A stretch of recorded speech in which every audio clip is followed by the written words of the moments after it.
Truaillidh! We are in for some big-time games this week with two sets of rivals going at it with the Ruler of Knowledge and the Tripod Award on the line. There are some chances for struggling teams to turn the tides as well, and this includes the next where the multiple Scoregasms travel to take on the Banditos del Rio, the deserts of Meathlú.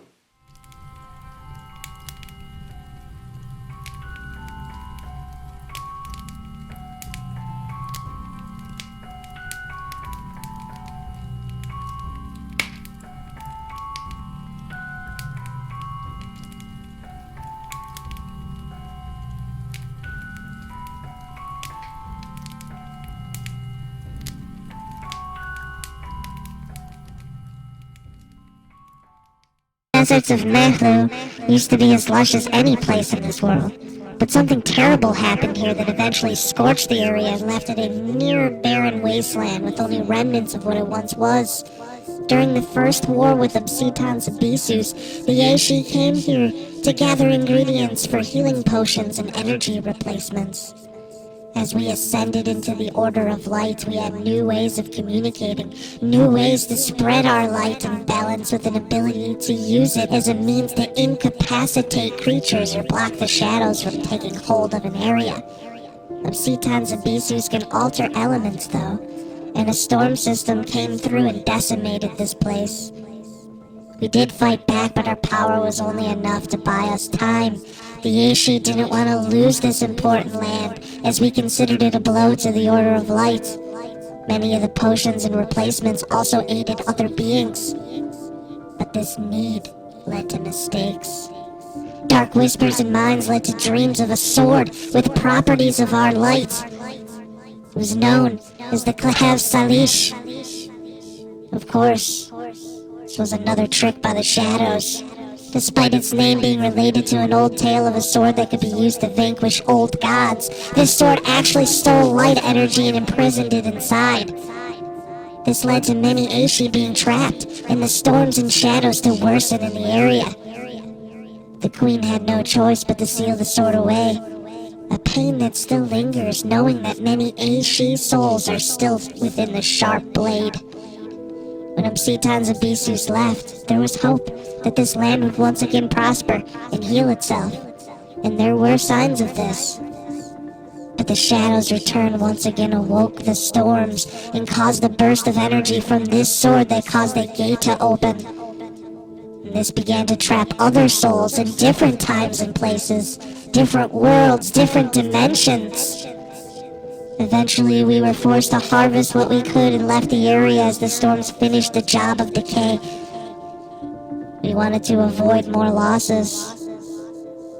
Two teams will battle here and hope to avoid being lost and trapped themselves. Banditos del Rio hosts the multiple Scoregasms with the two teams going in opposite directions. While they do battle, more souls are being snatched without an end in sight.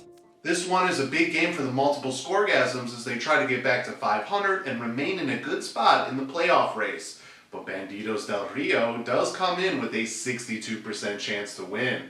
The computers still see this as a match that can turn depending on one extra touchdown. It will be tough at quarterback for the visiting Scoregasms as Trevor Lawrence is banged up and Patrick Mahomes is starting to get on fire. Mahomes also has Denver to feast on. And then there is a tight end where Travis Kelce is obviously a big advantage over Jake Ferguson. But if Ferguson can get a touchdown, that can limit the damage possibly. Kenneth Walker has an advantage over Saquon Barkley because of the matchup, and also because Barkley is hurt again. But James Cook does have an edge over Alexander Madison, who could be losing touches to Cam Akers soon. Amon-Ra St. Brown looks to bounce back with a decent matchup, while Mike Evans continues to play well. That should be a key matchup here too. Jordan Addison also came alive last week, while Chris Olave is disappointed a little bit. That could be an advantage for the Scoregasms. Jake Elliott and Matt Prater are interesting because the Ravens' defense is on fire right now and might limit Prater opportunities, but Elliott could have too many extra points against a bad Washington team. The edge at defense goes to the Banditos because the Chiefs have a better matchup, but the 49ers defense is solid and due for a big game. Both teams could be looking to pick up points in various places here, so I actually see this as a high-scoring potential game. Two players I'm watching very closely. They're both wide receivers. For the visiting Scoregasms, I look at Adam Thielen from Carolina. Thielen is having a resurgence because he's being utilized on short passes in the slot with the struggles of Carolina rookie quarterback Bryce Young being able to get the ball deep. Thielen has taken the extra opportunity and has gone off lately. Before his bye week, 22 catches, 222 yards, and 2 touchdowns in the previous 2 games combined. He also had 145 yards in a score in week 3 on 11 catches. So obviously you see that 11 catches all these games, it adds up to some big points. Those numbers are huge for a waiver pickup, and Thielen could be the dark horse the Scoregasms need to change the trajectory of their season. There are always caveats, though, and one of those is that Young may eventually get better and start to pepper in some deep throws. The other is that teams might start to take Thielen away and force Young to throw deep. But Thielen is a veteran who clearly still has skills, so Young might be leaning on him for that very reason.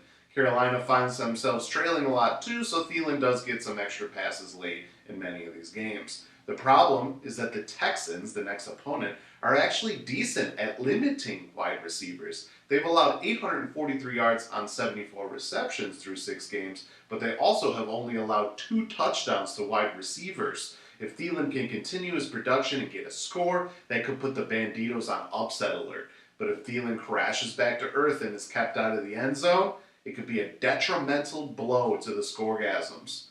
On the other side, I turn to Colts wide receiver Josh Downs. Downs has been better lately as he gets acclimated into the NFL and with the Colts offense, which now has Gardner Minshew throwing to him, Uncle Rico.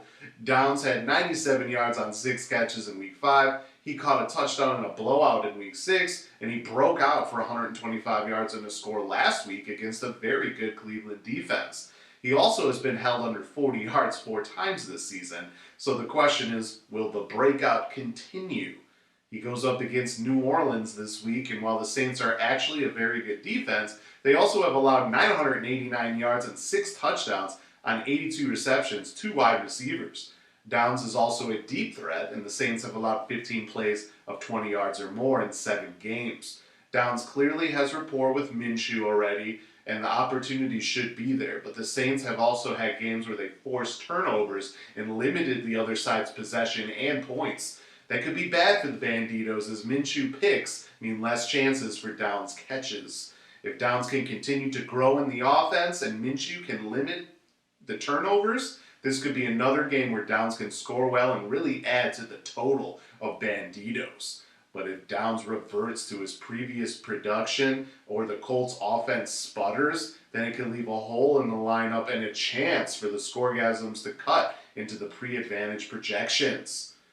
Regardless, I actually see this game as one that could be close, with Monday night might be needed to decide this result. So we'll have to see about that. Amon-Ra St. Brown, maybe 10 to 15 points. The Scoregasms would probably feel good about that, but could also be over by then. We'll see. The other matchups look to be just as massive as wins are now going to come at a premium, especially for those at the bottom. The 2-5 Gashgia Slews travel to the Purple Skies of Dashe to take on 4-3 the Stellar Bitches.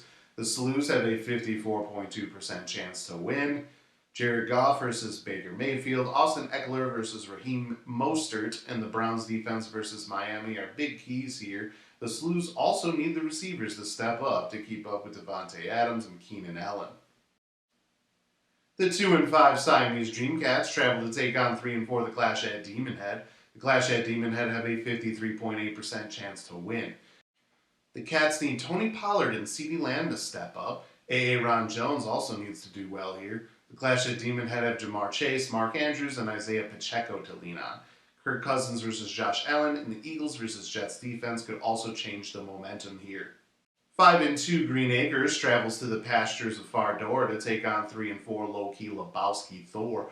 Green Acres enters with a 79.9% chance to win.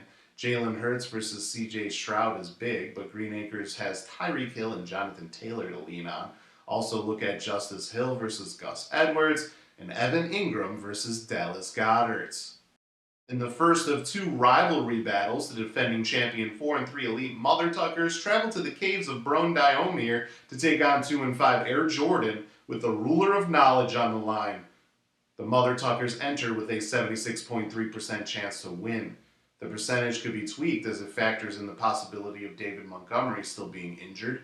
Stephon Diggs and Cooper Kupp are key spots for Air Jordan. Travis Etienne and A.J. Brown are big for the Mother Tuckers. The Mother Tuckers also have advantages with Justin Herbert versus Dak Prescott and the Ravens versus Chargers defense, but if Montgomery does go, it could be a big boost for Air Jordan. Lastly, in another rivalry battle, 6-1 Remember the Titans travels to take on 3-4 Risky Business with the Tripod Award on the line. Remember the Titans has a 66.7% chance to win. Lamar Jackson, Breece Hall, DeAndre Swift, and Puka Nacua lead Remember the Titans. Tank Dell is also an interesting flex play. Christian McCaffrey is the clear leader for Risky Business. Sam Howell and Terry McLaurin will also need to do well. Jerome Ford is expected to be out, so a change might be needed there. And Jamar Gibbs can be big if David Montgomery remains out. This week could be make it or break it for many of us, but it could also bring the race back into question with so many teams just a game or two apart. Either way, it will be a fun start to the second half of the season. And that's the show for the week. Hope you enjoyed it. Due to me coming down with an illness and barely being able to finish these last two episodes, it's been a rough week for me. There will be a little delay in Sunday content, but we will have more winners and losers to see who's winning the draft, Game of the Week winners to do some fun things, and also division leaders to talk about how they're doing in the playoff race later on. And then, of course, we'll have all the playoff fun that comes with everything. Before you go, check out the updated power rankings. Until next time, salut.